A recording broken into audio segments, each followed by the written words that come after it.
আসসালামু আলাইকুম রহমতুল্লাহি ওয়া বারাকাতুহু। বিবাহের পূর্বে ছেলে মেয়েকে দেখতে পারবে কি না?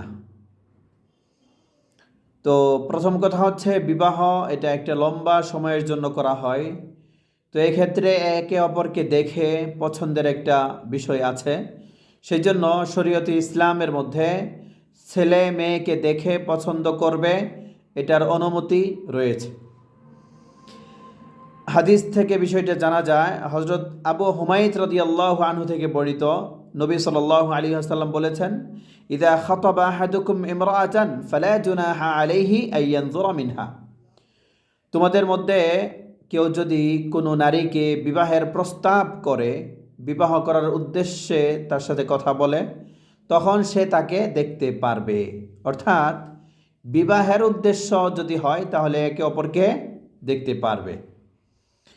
এরপরে হজরত মুগীরা ইবনে শুআবা রাদিয়াল্লাহু আনহু থেকেও বর্ণিত, তিনি বিবাহ করবেন বিষয়টি নবীজির কাছে বলেছেন। তখন নবীজি তাকে সরাসরি অনুমতি দিয়েছেন, উনজুর ইলাইহা ফাইন্নাহু আহরা।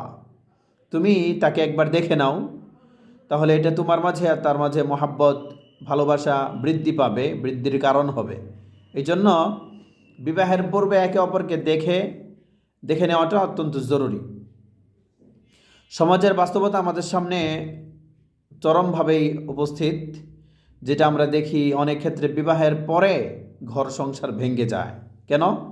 বলে যে আমার আগের থেকে পছন্দ হয় নাই, বিভিন্ন ধরনের কথা। এই জন্য বিবাহের পূর্বে ছেলে মেয়েকে দেখতে পারবে, এটাতে কোনো সমস্যা নেই।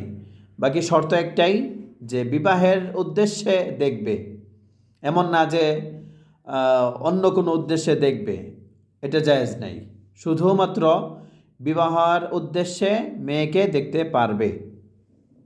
আসসালামু আলাইকুম রহমতুল্লাহ বারাকাতুহু।